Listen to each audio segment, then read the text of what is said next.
मी भूषणसिंह राजे होळकर आज आपल्या समोर एका विशेष कारणासाठी इथं आलेलो आहे.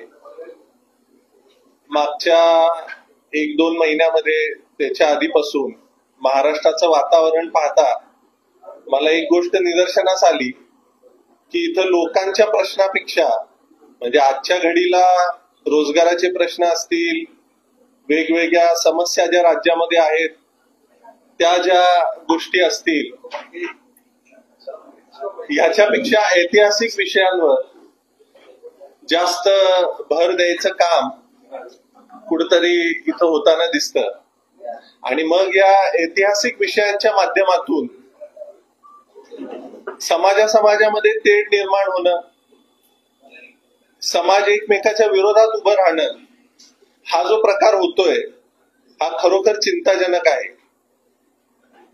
आणि त्यामुळं कुठेतरी एका घराण्याचा प्रतिनिधी, एका घराण्याचा वंशज म्हणून या सगळ्या परिस्थितीवर बोलणं कुठेतरी मी गरजेचं समजतो. मागे औरंगजेब समाधीचा विषय झाला आणि आता ताजा जो विषय आहे ज्याबद्दल मी बोलायला इथं आलेलो आहे तो रायगड किल्ल्यावरचा शिवरायांच्या समाधी समोरचा वाघ्या कुत्र्याचा विषय. आता हे सगळे विषय समजून घेत असताना, बोलत असताना मला एका गोष्टीची खंत वाटते की ऐतिहासिक विषय हे कुठल्या एका जातीचे किंवा एका समाजाचे नसतात. हे त्या वेळेच्या तत्कालीन परिस्थितीनुसार त्यावेळेला इतिहासामध्ये काही गोष्टी घडल्या, ह्या गोष्टीला अनुसरून ते विषय असतात. पण दुर्दैवाने आज महाराष्ट्रामध्ये प्रत्येक विषयाला जातीय आणि राजकीय वळण लावलं जातं, ही चिंताजनक बाब आहे. त्यामुळे आज मी तुमच्या समोर बोलत असताना मी इथं कुठल्याही पक्षाचं, कुठल्याही विशेष संघटनाचं किंवा कुणा व्यक्तीचं समर्थन करायला किंवा विरोध करायला इथं आलेलो नाही. मी इथं आमच्या घराण्याची जी भूमिका आहे, आमच्या पूर्वजांचा जो विचार होता आणि ज्या विचारानेच शिवरायांनी या हिंदवी स्वराज्याची स्थापना केली तो इथं मला मांडायचा. सगळ्यात महत्वाचं जे समजून घेतलं पाहिजे सगळ्या महाराष्ट्राने आणि देशाने की शिवाजी महाराजांनी कर्तृत्वाच्या जोरावर कर्तृत्ववान माणसं हिंदवी स्वराज्यासाठी निवडली, जातीच्या जोरावर किंवा जातीला अनुसरून नाही. तीच परंपरा होळकर घराणं असेल, शिंदे असेल, गायकवाड असेल, या सगळ्यांनी पुढे चालवलेली आहे. कर्तृत्ववान लोक सोबत घेतली जी स्वराज्यासाठी काम करतील. आणि मग आज हा वाघ्या प्रकरण जे आहे रायगडावरचं, हे समोर आल्यानंतर मला निदर्शनास आलं, मी मागच्या 2 दिवसापासून अनेक प्रेस पाहतोय, अनेक संघटनांची भूमिका, अनेक लोकांनी याच्यावर वक्तव्य केली, ती भूमिका मी ऐकतोय. आणि माझी इच्छा नव्हती बोलायची या विषयावर, कारण आजच्या घडीला हे असे विषय महत्वाचे मला वाटत नाही.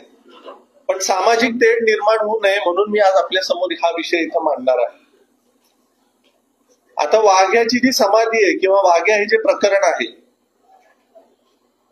हे दोन्ही गट जे एकमेकाच्या विरोधात आता भूमिका मांडतायत, दोघांसाठी हा भावनेचा आणि अस्मितेचा प्रश्न झालेला आहे असं मला पाहायला मिळतं.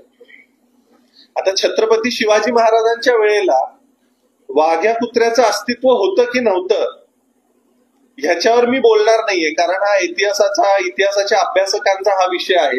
समकालीन पुरावे काय सांगतात, त्याची त्यावेळेची परिस्थिती काय होती, ती कागदपत्र काय सांगतात, ह्याच्यावर ती जे म्हणजे स्मारक आहे ते जे कुत्र होतं ते अस्तित्वात होतं किंवा नव्हतं हे ठरवता येईल. पण आता जो वाद होतोय तो होऊ नये, या स्मारकाशी संबंधित अनेक लोकांच्या भावना आहेत, त्याच्याकडे बघत असताना अनेक लोकांच्या ज्या भावना आहेत त्या दुखावल्या जाऊ नयेत म्हणून मला महाराष्ट्राचे मुख्यमंत्री देवेंद्रजी, महाराष्ट्र शासन आणि आर्किओलॉजिकल सर्व्हे ऑफ इंडिया यांनाही विनंती करायची, कुठली बाजू चुकीची आहे कुठली बरोबर आहे ह्याच्यात न पडता शासनाने ह्याच्यात पुढाकार घ्यावा, ह्याच्यामध्ये एक समिती नेमावी, त्या समितीमध्ये दोन्ही बाजू ऐकून घेतल्या जाव्यात. म्हणजे जे त्या स्मारकाच्या समर्थनात बोलतायत त्यांची बाजू ऐकून घ्यावी, जे स्मारक काढावं असं म्हणतायत त्यांची बाजू ऐकून घ्यावी. आणि बाजू ऐकून घेत असताना राजकीय पुढाऱ्यांना बाजूला ठेवून इतिहास अभ्यासकांना त्याच्यात कसं घेता येईल, दोन्हीकडच्या इतिहास अभ्यासकांना, मग तिकडे इंद्रजित सावंत असतील, इकडे संजय सोनवणी सर असतील, अशी अनेक मंडळी आहेत. मी प्रातिनिधिक स्वरूपामध्ये 2 नावं घेतली. तर या सगळ्या इतिहास अभ्यासकांना बसवावं. संभाजीराजेंनी काल त्याच्यावर भूमिका मांडली आहे, संभाजीराजे तिथे येतील, मला सांगितलं तर मी येईन, आणि सामोपचारानं ऐतिहासिक फॅक्ट्सवर आपल्याला त्याच्यातनं काय तोडगा काढता येतो आणि मग ती समिती जो निर्णय घेईल हिस्टॉरिकल फॅक्ट समजून घेऊन, सगळ्या बाजू समजून घेऊन दोन्हीकडच्या दोन्ही पक्षांच्या, आणि मग शासन त्याच्यामध्ये जी भूमिका घेईल त्या भूमिकेबरोबर संबंध महाराष्ट्राने राहिलं पाहिजे असं मला इथं वाटतं. आता ह्याच्यात होळकरांचा रोल कुठे येतो, तर होळकरांनी या रायगडावरच्या शिवसमाधीसाठी देणगी दिली. इथून होळकरांची इन्व्हॉल्वमेंट ह्याच्यात सुरू होते. वाघ्या कुत्र्याचं प्रकरण हे शिवकालीन आहे. आपल्याला दोन ह्याचे फ्रॅगमेंट समजून घेतले पाहिजे. होळकरांची इन्व्हॉल्वमेंट आली ती ज्या वेळेला शिवसमाधीचा जीर्णोद्धार करायचा होता, ज्या वेळेला शिवसमाधी उभं राहायची होती तिथं पुन्हा, त्यावेळेला निधीची कमतरता पडत असताना काही मंडळी जी त्या शिवस्मारकाच्या संवर्धनामध्ये इन्व्हॉल्व होती ती इंदोरला गेली आणि तिथून होळकरांचा या प्रकरणाशी संबंध येतो.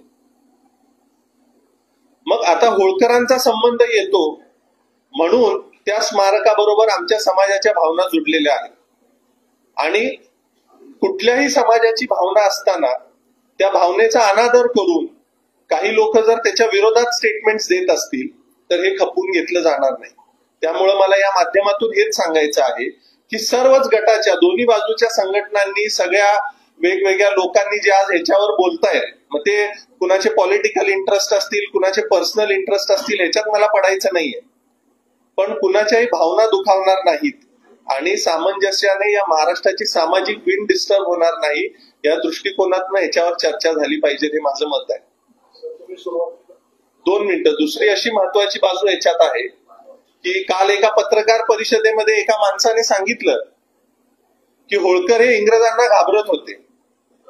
मी ऐकलं एका प्रेसमध्ये.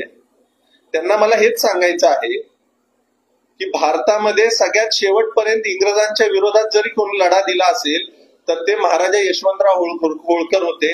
1818 पर्यंत होळकर, महाराजा यशवंतराव होळकरांच्या मृत्यूनंतर सुद्धा भीमाबाई होळकर आणि महाराजा यशवंतराव होळकरांचे चिरंजीव महाराजा मल्हारराव होळकर हे वयाच्या 19व्या वर्षे असताना सुद्धा ते इंग्रजांच्या विरोधात रणांगणात उभं राहून लढत होते. तुळसाबाई महाराणी साहेबांचा मृत्यू त्या लढाईमध्ये झालेला. सेटलमेंट करून होळकरांनी इंग्रजांच्या बरोबर कधी तह केलेला नाही. आणि होळकर इंग्रजांना घाबरतात हे जे तुमचं वक्तव्य आहे ते ज्यांनी कुणी केलंय त्याला मला विचारायचंय, तुमचा इतिहासाचा अभ्यास किती आहे हे बघावं लागेल.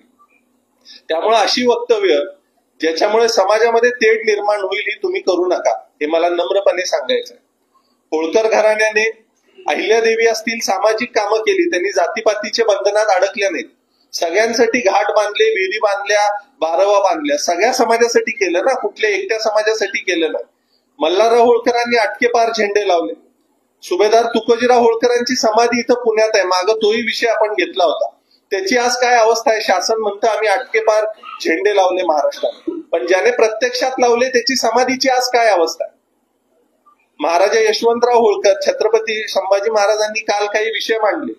मला या माध्यमातून आपल्याला हे सांगायचंय की सातारचे छत्रपती ज्या वेळेला अजिंक्यतारा किल्ल्यावर कैद होते त्यावेळेला त्यांना सोडवण्यासाठी महाराजा यशवंतराव होळकरांनी पुढाकार घेतलेला होता. होळकर घराण्याची आणि छत्रपती घराण्याचे हे जे संबंध आहेत, होळकर घराण्याच्या सगळ्याच पिढ्यांनी छत्रपती घराण्याबद्दल आणि विशेष करून शिवरायांबद्दल नेहमी आदरच बाळगलेला. त्यामुळं ह्याला जातीचं वळण न लावता दोन्ही घराण्यांचे संबंध आहेत ते लक्षात घेता सामोपचाराची भूमिका कशी घेता येईल, ह्याच्यातनं मार्ग कसा काढता येईल हे आपण इथं कुठतरी बघितलं पाहिजे. नंतरच्या काळात तुकोजीराव महाराजांचा विषय, ज्यांनी या शिवसमाधीसाठी निधी दिला, त्यावेळेला महात्मा फुले असतील, टिळक असतील किंवा इंदोरचे तुकोजीराव महाराज असतील, यांनी शिवसमाधीसाठी पुढाकार का घेतला? त्यांनी जर जातीचा विचार केला असता तर त्यांनी ही भूमिका घेतली असती का? मग आज आपण जातीच्या चष्म्यातून या सगळ्या गोष्टीकडे का पाहतोय? त्यावेळेला छत्रपती घराणं सुद्धा अस्तित्वात होतं. मग छत्रपती घराण्याने शिवाजी महाराजांच्या समाधीसाठी त्या काळात भूमिका काय घेतली हे पण आपण बघितलं पाहिजे. पण महात्मा फुले असतील, टिळक असतील किंवा तुकोजीराव महाराज असतील, यांनी पुढाकार घेतला कारण त्यावेळेचा महाराष्ट्र हा जातीपातीच्या पलीकडे जाऊन या सगळ्या विषयांकडे बघत होता. आणि म्हणून आज सुद्धा या विषयाकडे बघत असताना हा फक्त मराठा समाजाचा विषय नाहीये, हा धनगर समाजाचा विषय नाहीये, हा आपल्या महाराष्ट्रातल्या शिवरायांना मानणाऱ्या प्रत्येकाचा हा विषय आहे. आणि त्यामुळे ह्याच्यात जातीपातीला आणू नका महाराष्ट्राची सामाजिक विण बिघडवू नका. त्यामुळे मुख्यमंत्री महोदयांना मला हेच सांगायचं आहे की ज्या कुठल्या संघटना या विषयामध्ये चुकीची गोष्ट मांडत असतील त्या सगळ्या संघटनांना समज द्यावा. विशेष करून मागच्या वेळेला एक प्रकार वाघ्याच्या पुतळ्याच्या संदर्भात घडलेला होता, तसा कुठलाही प्रकार घडू नये ती दक्षता शासनाने घ्यावी हे मला इथं आपल्या सगळ्यांना सांगायचं आहे. तुकोजीराव महाराजांनी नुसतं रायगडावरच्या स्मारकाला निधी दिलेला नाहीये. तुकोजीराव महाराजांनी आज SSPMSच्या परिसरामध्ये तो शिवाजी महाराजांचा पहिला पुतळा उभारलेला आहे, त्या पुतळ्यासाठी सुद्धा त्यांनी निधी दिलेला आहे. शिवाजी महाराजांचं स्मारक जगामध्ये पोहोचवण्याचं काम तुकोजीराव महाराजांनी सगळ्यात पहिले केलेलं आहे. आजची SSPMSची जी संस्था उभी आहे त्या संस्थेला सुद्धा निधी दिलाय. तुमचं फर्ग्युसन कॉलेज जे उभा आहे त्या फर्ग्युसन कॉलेजला सुद्धा तुकोजीराव महाराजांनी निधी दिलेला आहे. बनारस हिंदू युनिव्हर्सिटी असेल, मुस्लिम अलीगड युनिव्हर्सिटी असेल, अनेक विद्यापीठांना त्यावेळेला निधी दिलाय. आणि हा देत असताना होळकर घराण्याने कधीच जातीचा विचार केलेला नाही. आज आपण महाराजा सयाजीराव गायकवाडांचं नाव घेतो. महाराजा सयाजीराव गायकवाडांचे शब्द आहेत की तुकोजीराव होळकर द्वितीय हे जर नसते तर आज मी या बडोद्याच्या गादीवर नसतो. महाराजा सयाजीराव गायकवाडांना बडोदा संस्थान मिळवून देण्यासाठी, त्यांचं तिथलं प्रशासन व्यवस्थित करण्यासाठी तुकोजीराव द्वितीय यांनी मोठी भूमिका बजावलेली. मग हे बॉन्डिंग असताना इतक्या मोठ्या प्रमाणात ह्या सगळ्या घराण्यांनी एकत्रपणे त्या काळात काम केलेलं असताना फक्त एखाद्या घराण्याला हिनवायचं किंवा त्या घराण्याबद्दल दुजाभाव ठेवायचा हे मला बरोबर वाटत नाही. आणि ह्याच्यामध्ये जर कुठला राजकीय हेतू कुणाचा असेल तर त्या लोकांना माझा इशारा आहे, तुम्ही लक्षात ठेवा, इथं महाराष्ट्राची जनता हुशार आहे, ही कुठलाही राजकीय तुमचा अजेंडा इथं चालू देणार नाही. काल संभाजीराजेंनी पण क्लिअर केलंय की 31 मेचा मी कुठलंही अल्टिमेटम दिलेलं नाही. पण मला इतर संघटनांना सांगायचंय की असं 31 मे ह्या वर्षी अहिल्यादेवींची 300वी जयंती आहे. 300वी जयंती साजरी करत असताना संबंध देशामध्ये अनेक कार्यक्रम होत आहेत. देवी आपल्या सगळ्यांच्याच आहेत, त्यामुळे देवींच्या जयंतीला गालबोट लागेल असं कुठल्याही प्रकारची कृती रायगडावर होऊ नये आणि महाराष्ट्रात होऊ नये याच्यासाठी जी काही भूमिका महाराष्ट्र शासनाने घेतली पाहिजे ती घ्यावी. संभाजीराजेंची प्रेस मी कालची ऐकली, त्यांनी सुद्धा हीच समोपचाराची भूमिका मांडलेली आहे. आमचे आणि त्यांच्या घराण्याचे जुने ऋणानुबंध आहेत, संबंध आहेत. आम्ही त्यांच्याशी बोलू, त्यांचाही मला फोन आला होता. याच्यातून शांततेने या महाराष्ट्राच्या हिताची जी भूमिका असेल ती आपल्याला कशी घेता येईल यासाठी महाराष्ट्र शासनाने एक समिती नेमावी. त्या समितीने दोन्ही बाजू समजून घेऊन, इतिहास अभ्यासकांची भूमिका समजून घेऊन दोन्हीकडच्या जे सत्य असेल ते फाइंड आउट करावं. आणि या माध्यमातून जी बदनामी चालवलेली आहे ती मग छत्रपती घराण्याची असेल किंवा होळकर घराण्याची असेल. तुकोजीराव महाराज इंग्रजांना घाबरत होते आणि म्हणून त्यांनी कुत्र्याच्या स्मारकासाठी निधी दिला, ही गोष्ट अत्यंत चुकीची आहे. ते जर इंग्रजांना घाबरत असते तर पुण्यातले जे शिवस्मारक आहे त्याला सुद्धा निधी दिला नसता. शिवाजी महाराजांचं चरित्र इंग्रजीत छापून ब्रिटनमध्ये, फ्रान्समध्ये सगळीकडे पसरवलं नसतं. आणि होळकर हे कधीच इंग्रजांना घाबरलेले नाहीत. होळकर इंग्रजांच्या विरोधात शेवटपर्यंत लढले. हे सगळ्यांनी समजून घ्यावं. चुकीची विधानं खपवून घेतली जाणार नाहीत ह्याची दक्षता ब्रिगेड सारख्या सगळ्या संघटनांनी घ्यावी. माझा कुठल्याही संघटनेला विरोध नाही, पण चुकीची भूमिका मांडत असाल तर त्याला निश्चित विरोध असेल. शिवराय हे सगळ्यांचे, शिवरायांचा आम्हालाही आदर आहे. शिवरायांच्या स्मारकाला न्याय मिळावा ही आमची भूमिका आहे. आणि ज्या तुकोजीराव महाराजांनी छत्रपती शिवाजी महाराजांच्या समाधीसाठी निधी दिला, त्यांचं जे काम होतं, ज्या वेळेला अडचण होती त्या समाधीला फंडिंगची, त्यावेळेला त्यांनी तो निधी उपलब्ध करून दिला. तर त्याची दखल सुद्धा घ्यावी रायगड विकास प्राधिकरणाने. आणि त्यांनी केलेल्या कार्याचं फलक इतर ज्या लोकांनी निधी दिला त्यांचा सुद्धा फलक तिथं रायगडावर लागावा, जेणेकरून ही जी समाजामध्ये तेढ निर्माण झालेली आहे ही कुठेतरी मिटेल हे मला वाटतं. आणि मग ही समिती जो निर्णय घेईल त्याच्याबरोबर आम्ही राहू, ही माझी भूमिका आहे. आपण सगळ्यांनी वेळात वेळ काढला त्याबद्दल धन्यवाद.